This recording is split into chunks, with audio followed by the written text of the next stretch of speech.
कि मारो कयो मानो बायो टाबरिया पढ़ाओ। हमारे प्रभु जी ने परम वंदनीय संत राजाराम जी महाराज साहब ने अपने श्री मुख से फरमाया था कि टाबरिया पढ़ाओ। मारवाड़ी भाषा के अंदर टाबरिया का मतलब है सोरा ने सोरे पढ़ाओ। अब पढ़ाने क्यों जरूरी है?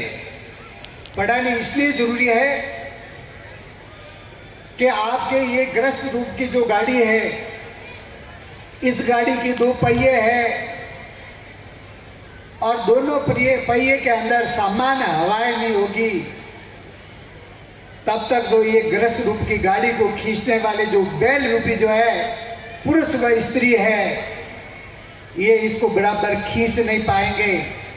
अगर लड़का आपका पढ़ा लिखा है, लड़की अनपढ़ है, तो उनके विचारों का सामंजस्य बैठता नहीं है, तो वो टायर उसका पीछे रहेगा। तो लड़का जो उस संसार रूपी जो ग्रस्त की गाड़ी को खींचेगा, तो वो एक तरफ उसको बहुत ज्यादा जो है जोर पड़ेगा, मारवाड़ में क्या औटे ढाली दे। तो इसलिए हमारे प्रभु जी ने परम वंदनीय संत राजाराम जी महाराज साहब ने कहा है कि लड़कों के साथ में लड़कियों को पढ़ाना भी अति आवश्यक है। अब ये आवश्यक के बहुत सारे कारण हैं। अभी वर्तमान में आपने देखा होगा हमारे समाज के अंदर बहुत सारे लोग पढ़ लिख कर डॉक्टर भी बने, इंजीनियर भी बने, JNN भी बने, पुलिस में भी है, विभिन्न जो है सरकारी सेवाओं के अंदर है।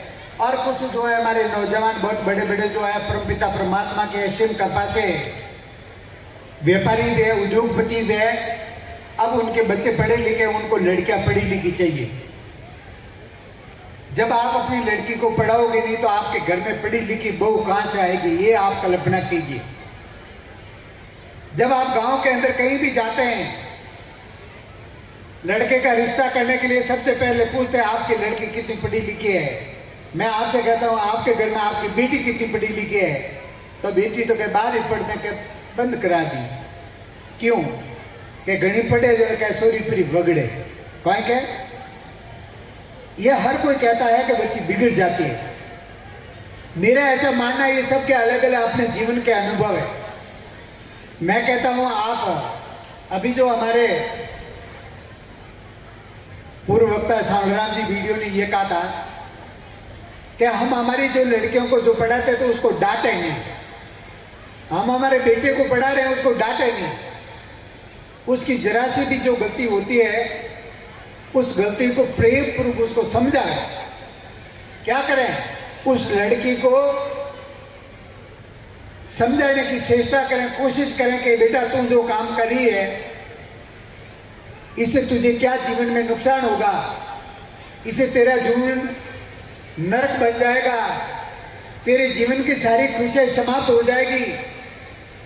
और अगर आप अपने खुले मन से, वैसे आपने कई बार हमारे जो है समाज के शिक्षित लोगों से, शिक्षाविदों से सुना होगा कि जब हमारा लड़का पिता के बराबर हो जाता है, उसकी जुत्ती उसके पैर में आ जाती है, तो पिता को अपने पुत्र को दोस्त के समान समझना चाहिए।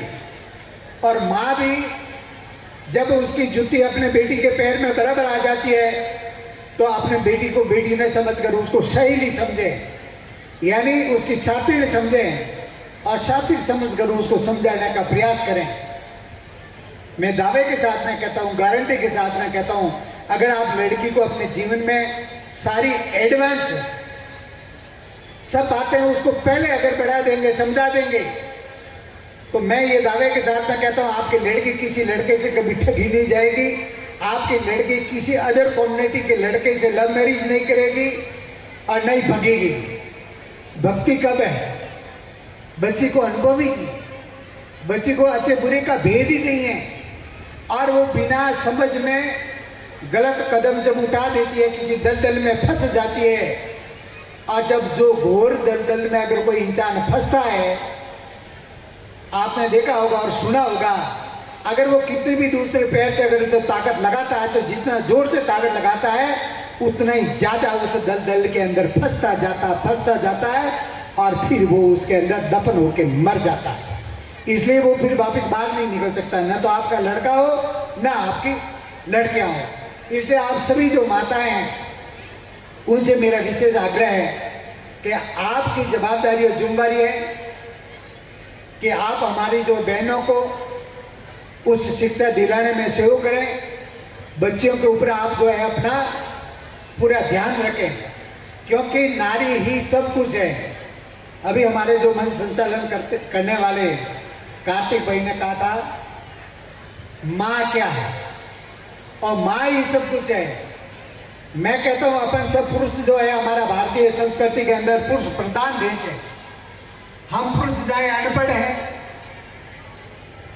जैसे भी है, पर हम जो है अपने आप को खुदा मानते, भगवान मानते हैं, अपने आप को कलेक्टर मानते हैं, स्त्री को कुछ नहीं मानते। और मारवाड़ में तो यूं के